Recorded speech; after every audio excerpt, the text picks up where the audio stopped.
Hey guys, what's crack-a-lackin'? Give me a 5 for 5 and we'll get into this and say hello to everybody. Guys, I am not in my normal location, so I did want to bring this to you though, so if things are a little off, that's why. But please give me a 5 for 5 and make sure that my audio's coming through and all that. And let me know how it sounds too, if you could. And also, had somebody suggest turning the brightness up. So I attempted to do that. It looks like it might be a little brighter for you guys. So hopefully that's the case. Let me know about that too, if you could. There you go, Mary. Thank you for that. Hey, Trish. Hey, Vicky. Guys, can you please share this one out? Hey, 7th, Monk. What's going on, guys? Good to see everybody. Who was first in here? Let me check. Itchy Yander. Okay. K-Heads 2. What's up? Hey, Butterfly. My daughter is supposed to be coming about things up, and she shows I'll be part of. Okay, cool. Not a problem. Not a problem. Hey, Gunslinger. Vicky. Christina. Okay, guys. Sounds perfect. Okay, cool. Good. Yeah, somebody let me know. Does that seem a little brighter for you guys or not? It may or may not. I don't know. It could or could not. I just really don't know. Because I had noticed it looked like it might be a little dim, but it is what it is. Okay. Yeah, it kind of sucks. Zakali. All right. I've had that happen to me before too, man. So, all right, guys, obviously we've got some stuff to talk about here. We've had some big eruptions. I kind of didn't do a live stream last night because of I had tornadoes all around me last night, just so you guys know. I think I might have even posted it. I think I did. But it's ongoing right now. There's a whole part of our country right now just getting blasted. Matter of fact, there was a bad one earlier on today in Charlotte, North Carolina, around that area, and we're getting reports and stuff in. It's really, really bad. And there, even the ones from last night, from where I live and around where I live, we were under massive tornado warnings for like 2 hours. I mean, it was like ongoing. It was just nuts. But we got spared here where I'm at, so thank God. And that's kind of what I would say. But guys, please pray for those people. Send them good love and life and all that kind of stuff. Hey, Ron, thank you, bud. Appreciate that. Once again, coming through with the 5 memberships. Hey, Miss V. Okay, so I'm going to go ahead and get into it, guys. And again, if this is a little different than what I typically do, I apologize. But there's not much I can do where I'm at. So, and as you can see here, guys, this is seeds. Now, I tell you what, I always do this. Okay, the Earth's right here. This satellite's right out in front of our planet, always looking at the sun. Okay, that's the viewpoint. So it's as if you guys walked outside and looked up at the sun. So yeah. Oh, and before I forget, see here I go squirreling already. But I need to say this real quick, and then I'm going to do space weather until I'm done with it. I'm going to do the number draw tomorrow. Everything got all jacked up because of all these storms and stuff around. I'm not going to go into details what's going on here where I live, but that's why I'm not doing that tonight. So if you guys want to have a chance of winning those Sunspot cards, they're playing cards or bicycle cards, come over here to my page and go to this video. Go to this video right here and leave a comment underneath it. And I'm going to do a random number generator, and I'm going to send out 2 decks of cards to, well, 1 deck to 2 different people. Okay? Wish I could do more right now. I can't, but eventually I will be able to. And but they're really cool cards, and I showed them to everybody before. So if you guys come down here, let's see if I can't get you to see the. Oop, that ain't gonna happen. Okay, maybe I can't show it to you right now. But, well, I probably could if I just did this. Yeah, right there. These are the cards I have. So I'll be giving away the Sunspot ones. I showed them to you guys. You can go on the internet and look at them. They discontinued making them back in 2018, and my wife found a brick of them. So that's where those are at. But go leave a comment underneath that video, and we'll see if we can't get you guys out a deck of cards. Anyway, this is, again, from our perspective, and what you're going to see right there, 1 blast, 2 blasts, and on the end here, there's another one. There's a third one that just happened just a few minutes ago. Now, let me say this. That third one doesn't necessarily look like it's coming right at Earth. I can't tell yet. But these first two are definite full-blown halo eruptions. What that means is you can't really see the main part of the eruption because it's behind this occulter disk. But all the energy you can see coming around in all directions, 360 around this. This is a classic halo eruption, 2 of them. And what that means is it's coming right at Earth. So it's either going to come right at us or go off the backside. And I've already looked at it, and everybody else already knows this already. These eruptions are on the front side. They're coming from a very active sunspot, a very big sunspot, and it's right in front of us. Wow, genius, thank you. Whoa, thank you for that. That's awesome. 10 gifted memberships, guys. That is awesome. Anybody that got those, please tell Genius thank you. Thank you. I really do appreciate that. You know, I wish I could say more to express how grateful I am of you guys and how generous you guys are, and always just being here for me. And I really do appreciate it. My family says the same thing to you. So, thank you again, Genius and AA Ron, and anybody else that's a member, and anybody else that's just simply here watching, sharing, and all that stuff. It really does help me get my stuff out. So please share it, like it, and all that stuff. All right. But again, guys, those are multiple eruptions. We're going to have more coming, and let me show you why here in just a second. Because these things, the sun is just extremely active right now. And this is, let me say this first and foremost, this is not something we have not expected. Okay, we are getting into solar maximum. I'm not sure if we can draw a line and say, hey, we're in solar maximum. I tend to think that we are, but there's not a hard line there. Okay, it's just a time frame that gets determined after it has passed. That's how that works. Okay, but we are definitely seeing the sun act as if it's in solar maximum, and we're seeing the sunspots migrate towards the equator, which is a definite sign that our sun cycle is progressing. Okay, and so when the sun cycle, when you have the polarity flip on the sun, it flips, and then you start going back down. You start going back down to solar minimum. So that's how this all happens. All right. But let me take you here, and I don't know that I've ever been able to show you this in a way that I'm showing it to you right now.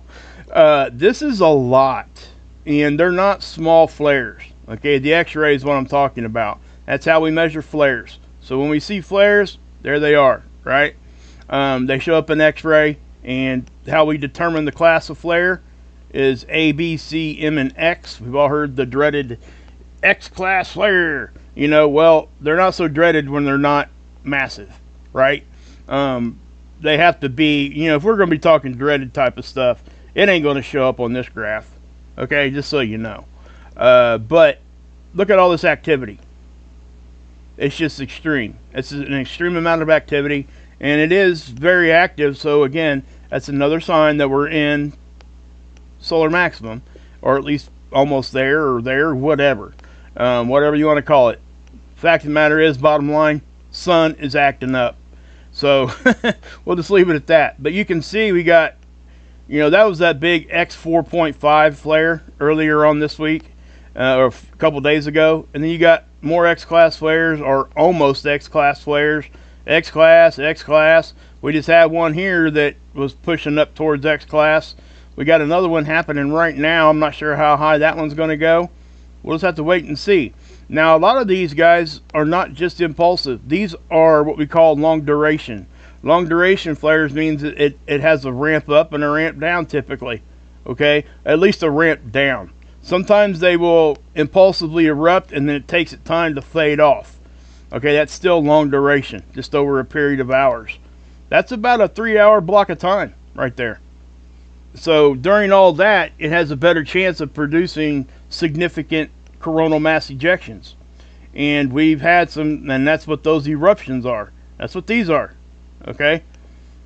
These are coronal mass ejections from those flares. So where did the flares come from, right? I mean, I know I showed it to you guys a couple days ago, but we've got more than one sunspot doing it also with the flaring. The CME stuff is coming from one particular sunspot. So what we're going to do, we're going to go over here to ISWA, and I've got some SDO images pulled up. And first thing I want to show you is this, okay? Now, this is what they're doing at the moment. This is a calibration roll for the satellite, okay? They're either doing it as maintenance, or maybe the satellite had an issue and they had to recalibrate it. With all the space weather hitting it, I would definitely put up there the chance that, yeah, maybe space weather messed it up for a second and they just fixed it. That's how that happens, right? So when you see this, you can see how it's rolling, right? That's a calibration roll. Now you're seeing this on the 171. It's going to look different on these other ones. Let me show you, because people are going to think that this satellite's falling out of the sky, and it's not. Okay, let me reassure you, it's not falling out of the sky. So, see that? That time frame lines up exactly with this calibrated roll over here. So, what I'm saying is, because the visual's different and we're able to see different gases with these different angstroms of light, it makes it appear like the satellite's just sitting there shaking, right? But in this case, I can definitely tell you, and sometimes space weather does do that. It'll knock a satellite. It will. It'll cause it to do that. But this time, it is definitely that calibration roll. All right. Because again, you can just prove that out yourself by going over here and doing this. Okay, and checking the timestamps. They're going to match up. All right. But anyway, I wanted to show you guys this one. This is the 304. Again, this is from our perspective also. This satellite is in a little different position than what the one I just showed you guys, SOHO, is. This is called SDO, and this is extreme ultraviolet. This is just a particular part of the light spectrum our eyes cannot see without a filter. Okay, so this is a specific gas. This particular 304 is ionized helium. And we look at different gases because it allows us to see different details in what's going on with the sun. The sun is not a rock. Okay, basically it's a big ball of plasma. I'm not going to go in. We don't really even know what's in the middle. So, I mean, obviously there's going to be theories and things like that. But the fact that when the sun is rotating, the equatorial regions actually rotate faster than the pole regions. Okay, this is why the sunspots themselves, because it's a magnetic connection line north-south, because of that rotation is faster in the middle, it actually starts pulling those magnetic lines like this. Okay, and then eventually they just get pulled, right? And that's why the sunspots migrate towards the equator. Now that's a very basic, simple, just out there explanation. There's a lot more to it, okay? But for what I do here, I'm not going to go into those details. It takes too much time to try to get all this out to you. Tamitha Sco has some really great videos on that. If you guys go over there to her channel and check it out. I mean, they're 2 or 3 hour videos. Some of them are 4 hour long, but it's like a class. But it doesn't feel like you're sitting in a lecture. Okay, she's interacting with everybody and she's doing her reporting, but she's doing it in a way that everybody can understand it, and I appreciate that a lot.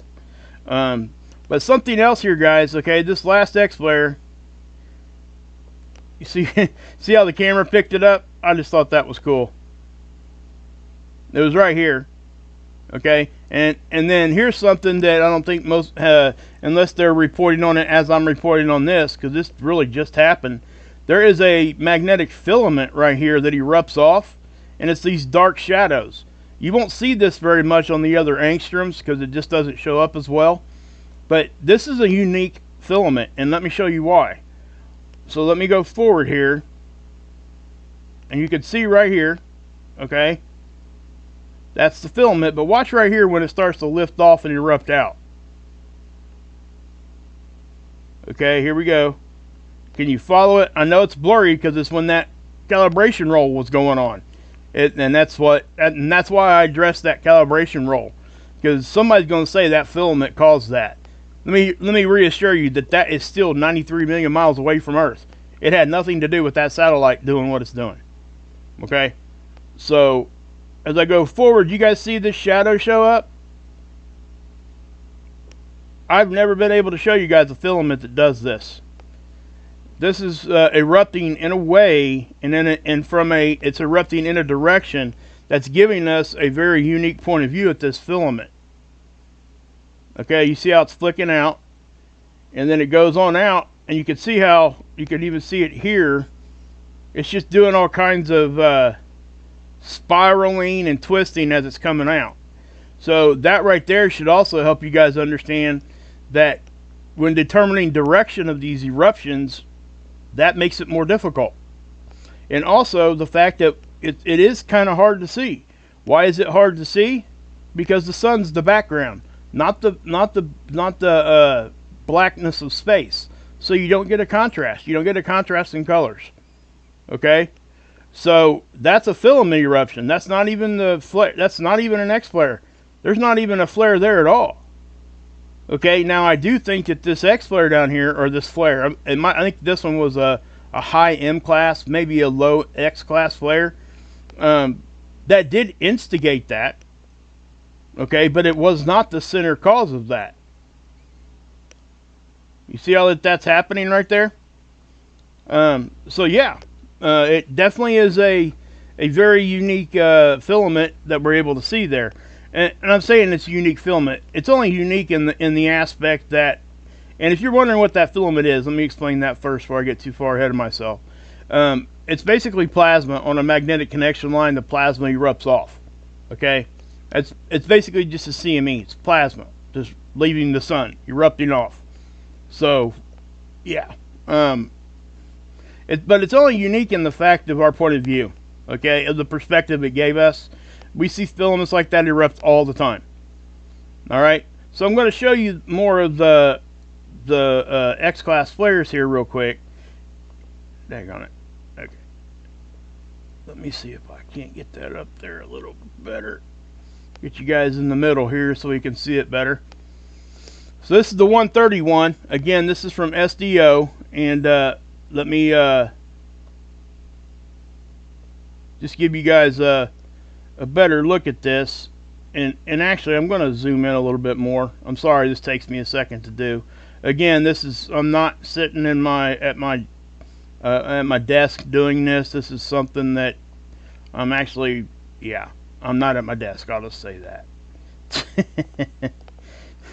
But check this out. Okay, a lot of them are coming from this Sunspot now. This one up here was very hyperactive, and it's actually, I think Dr. Tony Phillips reported on this one.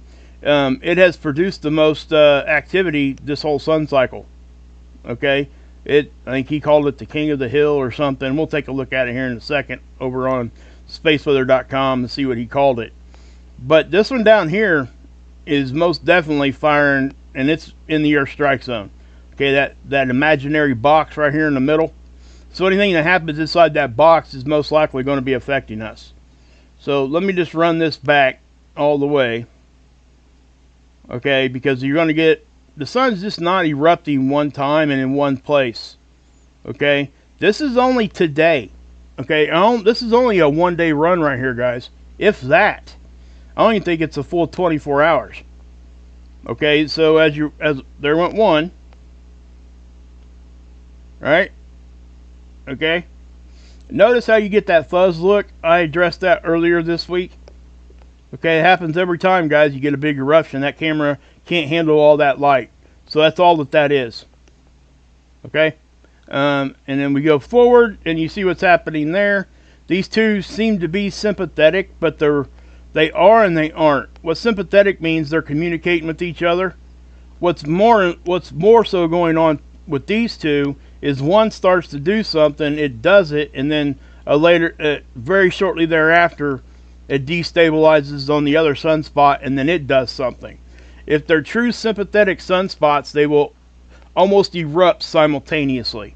Okay, these two are not doing that, so I'm hesitant to call them sympathetic. They're on their own monster sunspots.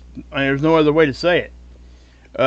You know, but that's just what's happening there. So if you see all these eruptions and flaring happening and boom, boom, boom, it is a constant thing right now, and that's why everybody is reporting on it. See, there's another one. Now, if this one was to produce a CME, most likely it's going to go north and west of Earth. Remember, east-west is reversed when we're talking about the sun. Okay? But as we get moving here, you can see all that, right? So here's that filament. You can kind of see it on this one. All right there.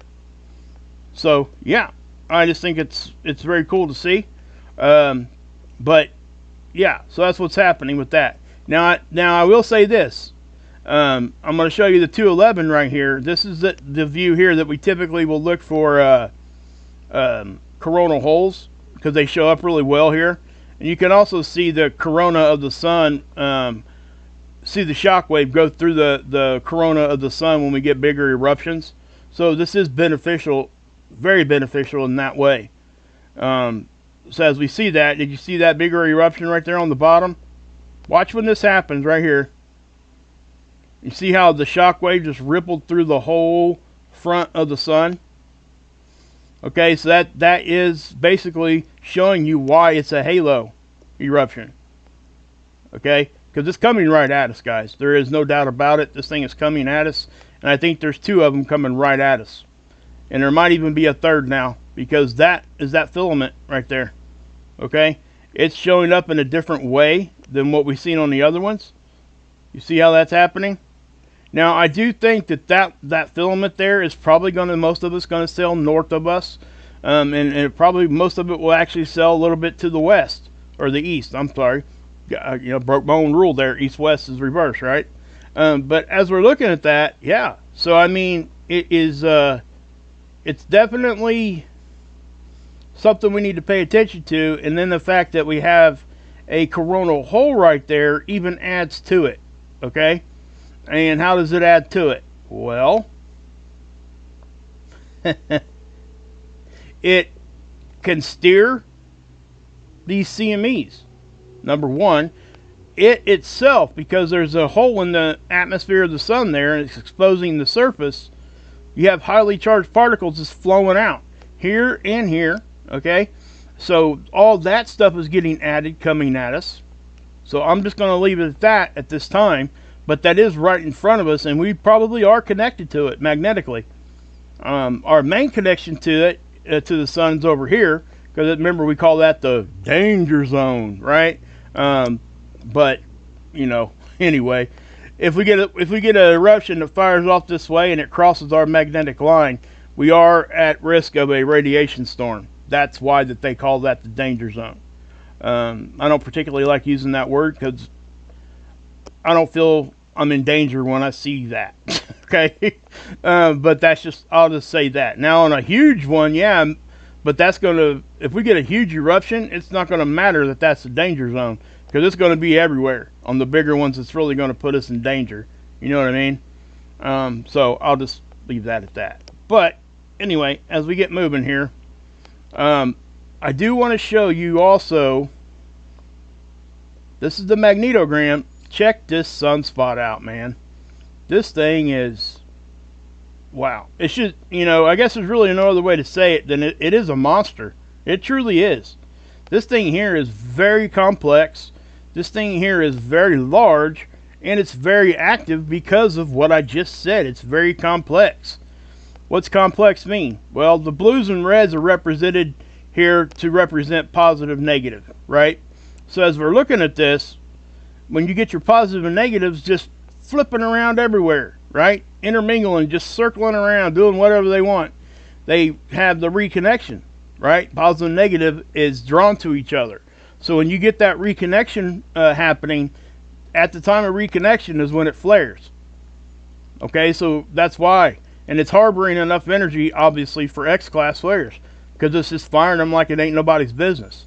And like I said, this one, and we could run it back. I'm not going to at this time, but you would see it. This sunspot really didn't even come into existence until it was about right here.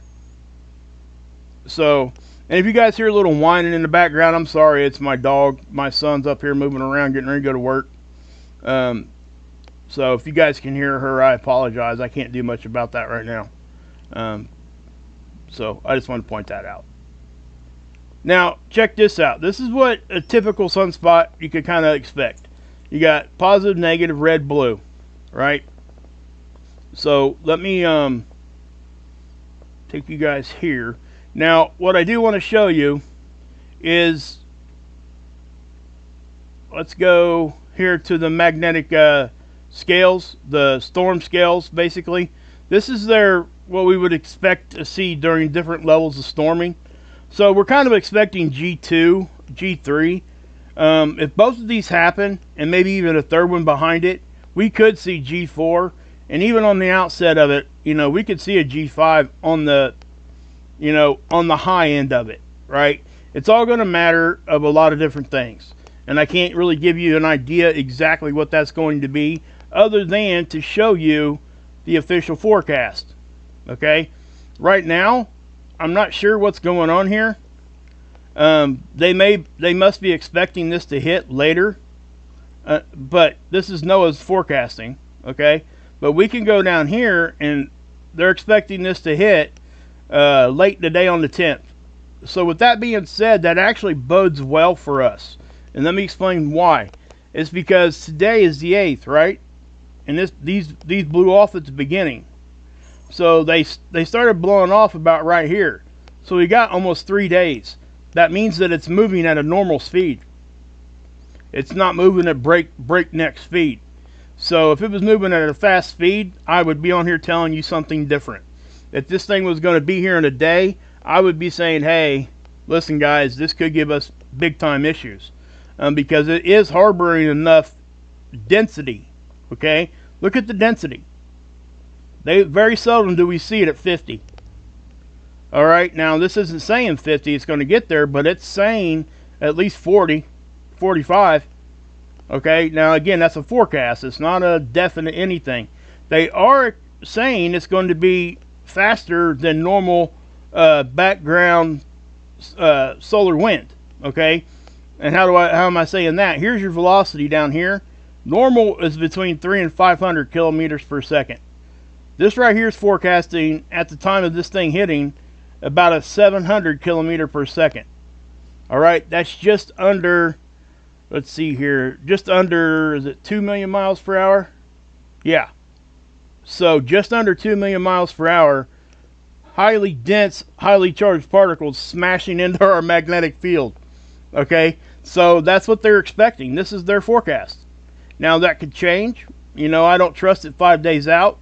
This is not 5 days out. So I am very highly leaning on this forecast right now.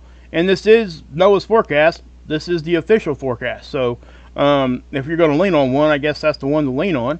But you always got to be open-minded and be able to say, hey, I might not agree with that, right? But I kind of do agree with them this time. I do agree with that forecast. Now that's why because May 11th isn't showing up here. So that's why it is not showing up yet. But I look for them to change it. When you see like it's saying 2 on the KP multiple times in a row like that, that's almost like a default. It looks like a default setting to me. I'm not sure if that's the case, but they're probably waiting to get more data to actually put a G-level storm number right here. Okay? To really say, hey, that's what's going on. Hey, I wanted to say hi to Renee. Thank you for making every attempt to be here. I see every one of your comments. I really do. Okay. So I do appreciate you, Renee. You work hard as a moderator. And all my mods. I love all my mods. Linda, Miss V, you're awesome. Anybody else that's in here I can't see right now, I appreciate every one of you. Stephen A., you're here without fail. Thank you. What happens? Wages, R3 radio. Yes, we are in an R3 radio blackout right now. Remember that flare I was just telling you about? I was getting ready to say it, Stephen. You beat me to it, bud. But remember I showed you a minute ago? Well, this is updated, and yes, that is now an X flare. Okay, so we just got hit with another X flare. I can't tell you if it's going to produce a CME. It's too early for that. But right here, check it out. This is the absorption D region. This background X-ray, and it shows all that the energy coming in. And they come in at the poles typically easier, but with a flare, it's going to hit on the day side. Okay, because with a flare, the X-ray gets here in 8 minutes, roughly. It's moving at the speed of light. And when those X-rays hit, they're going to hit on the day side. So that's where you're going to experience the radio blackouts. So an R3 radio blackout is currently in progress, probably. I haven't seen any reports, obviously, because I'm here with you guys. But you can see how we're going to have radio issues almost on a constant basis right now because of all of the flares that's been happening. Check this out. It doesn't have to be in the red to get radio blackouts, guys. Okay? Now that right there concerns me in the fact of this. This happened yesterday, and I didn't really want to point my finger at this, okay? I was really timid to say this, and I didn't say it. I didn't come on yesterday, and I probably wouldn't have said it yesterday. But because it happened again today, I 100% absolutely think that this flare is affecting ham radio operations and the effect of this. Let me explain. Yesterday I was watching the tornado stuff, right? They had the official NOAA weather update system that issues the warnings, your National Weather Service, all that stuff gets sent out through the radio warnings, right? And they had a glitch at the same time inside their internal system. So the warnings were coming out 10 minutes later, guys. 10 minutes late. That is bad during a massive tornado outbreak like yesterday. Now, I'm sitting here watching Ryan Hall is actually in the background of mine right now. He's on my TV behind me where I got it all turned down and stuff. Andy, which is the guy that helps him, one of the head meteorologists, I guess. I'm not sure how they actually work their relationships between one another, but he's a very intelligent dude, and he's on there with Ryan all the time back and forth, right? Andy is very intelligent. Gosh, I mean, you can just tell he was at the top of his class with meteorology. You can just tell how when somebody's talking, right? What they're doing there. Well, Ryan had to get up and go turn on his air conditioner, so Andy came on and was talking. And you know what he said right before I went live? They were experiencing a delay in their radar, getting the data from the radar of about 10 minutes. And it actually just caught back up to them as they went back on there. Okay, so it's 2 days in a row during 2 different X flares happening right just like that. Okay, so I have to say that I'm thinking that is definitely sun related. Okay, can I prove it? I can only prove it in the sense of what I just told you guys. Okay, so just understand that. This is why I tell you guys about ham radio stuff, and first responders are affected by it. Imagine, guys, if you guys are in these areas and this tornado just wipes your town out, and you're trying to get a hold of somebody, and the first responder don't even know you need help. Don't even know your kids and your mom and your family's underneath that house. Because of what? Because of a flare. They could at least been, on their way. That kind of thing. Right? So that's my point. People like to downplay this ham radio thing, and it should not. This should not be downplayed in one way, shape, or form. It just shouldn't. It's a critical part of our emergency system. So when we have events going on, you better pay attention. And that's why I'm saying this. I don't usually talk like this, guys. You know I don't. I'm very confident after this happened this afternoon with this, that this is definitely solar related when you get 2 days in a row of it happening.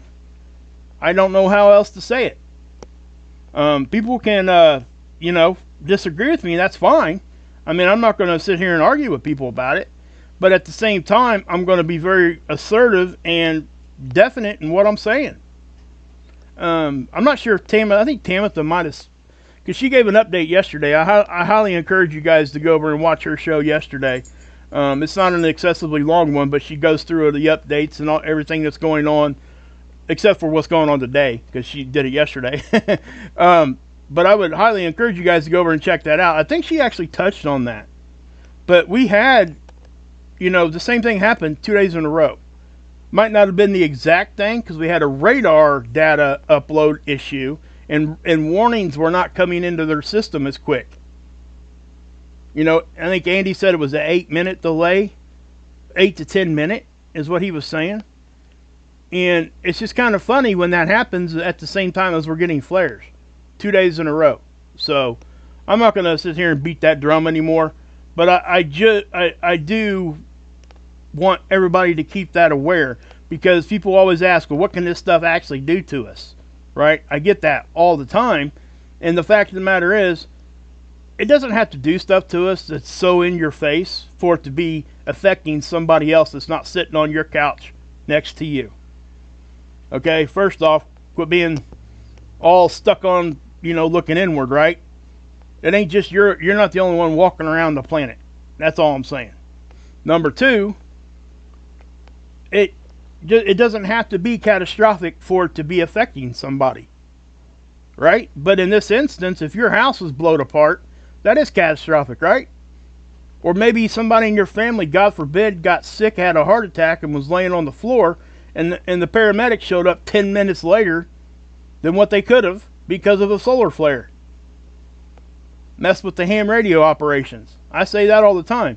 That, you know, yes, that's a situation that probably doesn't happen very often, but it's a situation. Okay, I'm sure it's happened before. But anyway, I'm done ranting. I'm sorry, guys. But yeah, you can see this, guys. I'm not sure if I think it got to R3 there for a second, but right now it's a R2. I guess we can go over here to Dr. Tony Phillips' website. He'll tell me here. Yeah, that ain't right. That hasn't updated yet. Let me, that was an M9. Okay, so yeah, it was an almost Xclass. Okay, Steven, we were wrong, buddy. We were wrong by 0.00009, right? Anyway, I'll just leave it at that. But what can we expect in these stuff? That's why I go over this stuff. So for G3, we can see voltage corrections. False alarms get triggered.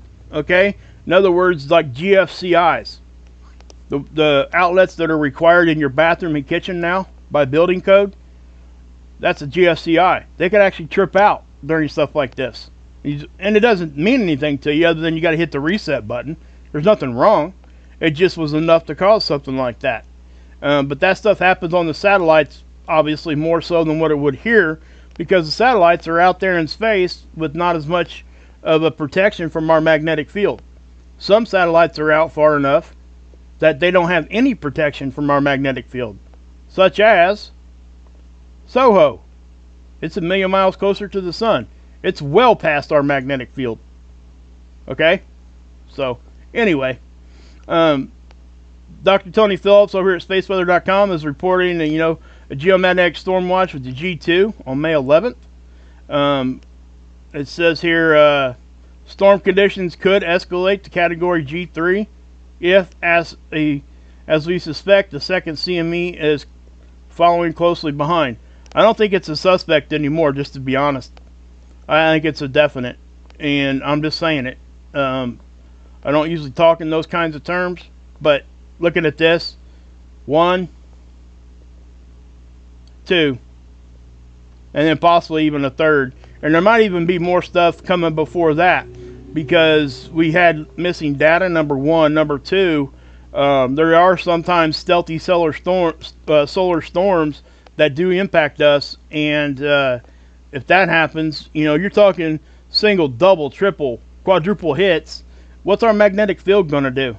It ain't going to have enough time to recover to get back to a normal space to where it can really do its job correctly, right? So with that being said, what that does is basically it's putting us in a position of like a vibrating tuning fork, right? So if I take you guys over here to the magnetopause models, we are actually currently getting hit with some geomagnetic activity. See, I didn't expect that, to be honest. You can see it kind of coming in. Watch. This is the velocity. This is speed only. You see how that's our bow shock. That's the point of contact, first point of contact of space weather and our magnetic field. So if I just kind of grab the slide bar here, see it coming in? See all that? How it was an uptick from the beginning of the model? See how you're not seeing a whole lot movement up until right there? See that little one hit? And then it just keeps coming after that. Okay, so we're getting hit with either some sort of solar wind or maybe even a stealthy solar eruption. At the end of the day, the difference between those two really doesn't matter because they're basically going to give you the same effect. What matters is that we're getting hit with space weather, right? And that's why I nowcast. I don't try to tell people what's coming in the coming days and months coming. I don't have that knowledge base, and most of that stuff tends to be wrong. Okay? This is magnetic pressure. We do not have a whole lot of magnetic pressure hanging around. Okay? We got some, but not a whole lot. I'm not seeing any yellows or reds in here right now. And that's, you know, I see a little red right there. But the second we get hit with the first CME, that's all going to change. Okay? So, just so you know. Now, let's go back over here to the geomagnetic, the storm scales here. So, I mean, you get, it just goes up, right? The stronger it is, the more effects we see. Up and to destroying satellites. Up, and we're talking like high-end storms though, okay, that do that. But for us, if you know, depending on where you live at, if you live closer to the poles, these things are more intense. So if you're living in mid latitudes or equatorial latitudes especially, you don't really have a whole lot of equatorial, like I said, you're not going to see a whole lot of effects of this. The storm level, they actually will put out warnings and watches per your latitude, right? So if you're in mid latitudes, you'll have a different storm level you're expecting, and they forecast it that way, which they should, because it does get more intense on the poles. So yeah. And how do we know that? Well, the simple answer to that is aurora. Okay, we see aurora on the poles for that reason. The stuff gets drawn in easier on our poles. Right now, we don't have a whole lot going on. So yeah. Now, solar flares, again, as far as what can they do, you can scroll down on the same. That's radiation storms, which I'm not going to go into that. You really have to get to some pretty decent sized radiation storms for it to like immediately affect you. Okay, just so you know. But radio blackout storms, these come from flares. R3 storm comes, the beginning of an R3 radio blackout storm is the lowest level of an X flare. Okay, and then to get a severe radio blackout, it's saying X10. To get an extreme, X20. Okay, it tells you the frequency that we should be seeing these over here also. Less than 1 per sun cycle. 8, we should see 8 R4 severe radio blackouts per cycle in 11 years. That's what you should see. So when it does happen, keep that in mind. This isn't something that we don't expect to see some of. Right? R3, 175 of them. Okay? So, yeah. So you could tell yourself we should expect 175 X flares. at the very least. That's what this is saying. Okay, so then moderate, then you drop down into M class. Okay, 350. Then, you know, an R1, a low-level M-class flare, 2,000 of them every 11 years, right? And the majority of those are going to come during solar maximum, which is between 5 and 6 years. So the other 5 years of the solar cycle isn't as active. So you're going to get all that in a smaller time frame, the more intense stuff. So keep that in mind. All right, guys? And this is all stuff that, you know, I've looked at this stuff for so long now that stuff is just kind of every day for me. And I realize it's not every day for you, and that's why I talk about it. This is what I do, and that's why. So I hope you guys can appreciate that, and I hope I explain things in a way you guys can understand them. At the risk of sounding like Forrest Gump, you know, Mama always had a way of explaining things so I can understand them, that kind of thing. But that's what I try to do. I don't want people to be confused. I would rather myself sound stupidly simple, and have people understand what I'm saying, than for me to come out here and throw a bunch of word salad at you and just hope something sticks. That's not my goal here. So I'll just say that. Now, again, they're forecasting R1, R2. There's a 90% chance of, you know, complete M-class range flares. 90% we're going to see more of them in the next 3 days. They're saying 50% chance for the next 3 days at least of more X flares. That's what that means. I'll be interested to see their official forecast when this turns to the next day. Okay, here. But judging by hold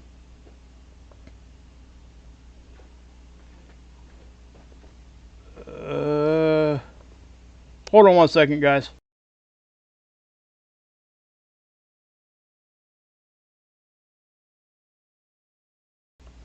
Sorry, guys. I had to tell my son I loved him. He's on his way to work. All right, guys. So, yeah. Yeah, I kind of got side. Oh, yeah, right here. You can kind of get what their forecast is going to be by looking at this one model. Just saying, okay? This is going to tell you what they're going to tell you. You know, at least with geomagnetic activity, okay?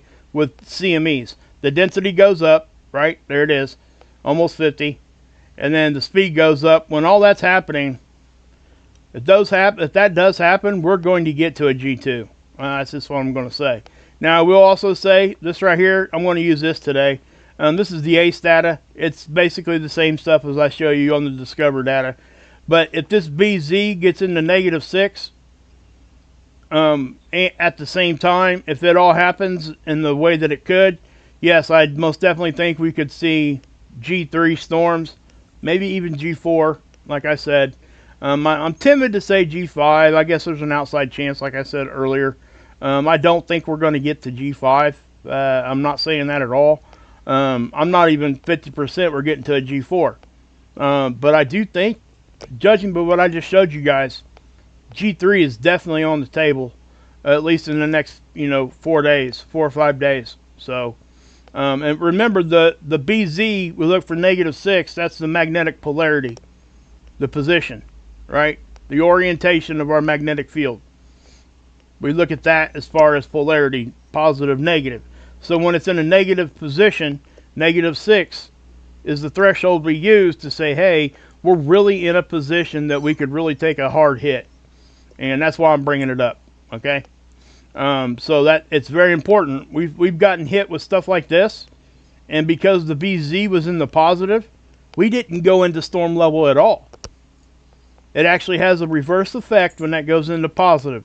If that stays in positive or near neutral, when we get hit with this stuff, there's a good chance that we might not even get to a G1.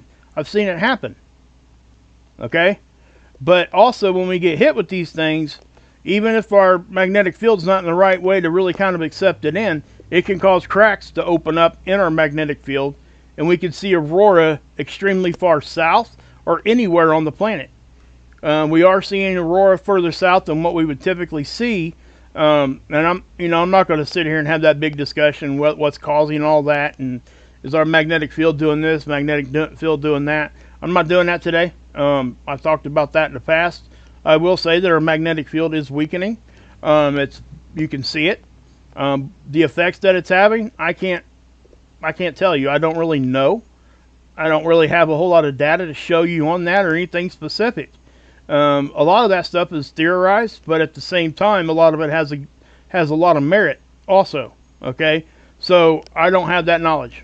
But what I will say is our magnetic field is, just by all the papers and all the articles that are written, it is weakening. And the reason it's doing so, everybody has a different opinion. So, and I'm sure you guys all know the different opinions, and I'm not here to do that for you.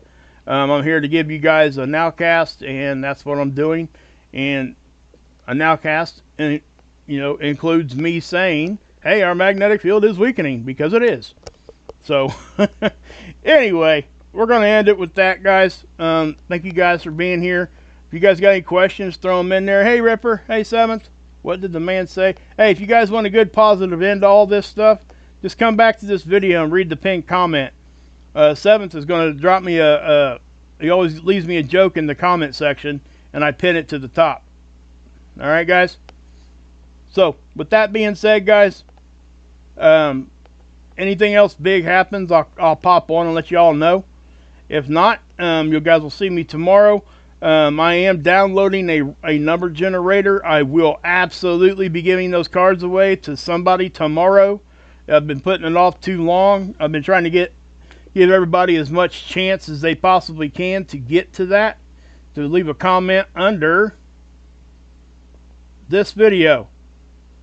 I got 70 comments in there right now. You can leave more than one if you want. I haven't put a limit on that. So, if you guys want to do that, please do. And that way, you got a chance at winning the Sunspot cards. They're bicycle, good playing cards, and they're Sunspot, and they've been discontinued. They don't make them. They quit making them back in 2018. So, under this video, go leave me a comment. Guys, do me a favor. Come back to this video too, and click and watch for a couple minutes, and leave me a comment underneath this one too. It'll add a view to the number, and share this out. If you leave the more comments and the more times you hit the like button, the more YouTube will push this stuff out for me. And I do appreciate that. Thank you for all the gifted memberships, Genius and AA Ron, and anybody else that's a member. I understand that that's hard. Everybody works hard for what they get. And when you come out of yourself like that and do that for other people like me, just know that it doesn't fall in a weak spot. I hold that straight to the top for me, okay, guys? So thank you guys for everything. And I will be doing a members only stream sometime in the next 3 or 4 days.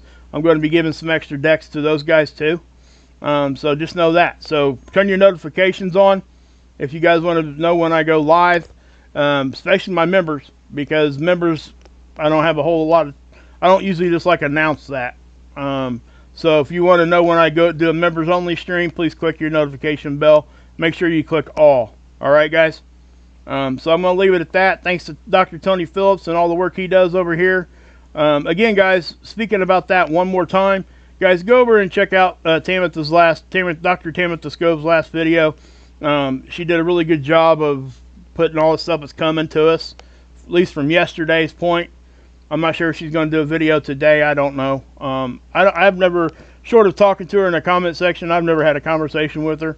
I just think she does an awesome job, and I always understand and have learned so much from watching her streams. So, and that's why I push it on to you guys. So, and everybody else too. Adam, Dex over Marfugal. Go check them out, guys. Lifeboat, Mark Pyers, Ripper, Trinity, everybody else. Deep Quake, what's up, brother? Hey, thank you for sneaking in there, man. Appreciate that. Another 5. Hey, there's Axe and Nacho. Guys, get up there. Get up there. They're one of my favorite Canucks, guys. They do. If you guys want to have a good time, go hang out in their chat when they do their live streams. It's awesome. They do good music. Their comedy, their shorts are funny. It's just a great channel. Mark Pyers, same thing, guys. Please go support him over there too. Mark Inspires. But yeah, So, Deepquake, thank you, buddy. I really appreciate that. Anybody that got a membership there, please tell Deepquake thanks. Renee, thank you for always letting me know that, you know, even though you can't be here sometimes, you're here anyway. You know what I mean?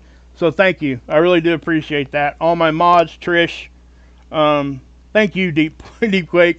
You guys are why I'm still here. Just so you guys understand that. So, all right, guys. God bless. Yahusha saves. And, yeah, you can drink this Kool-Aid.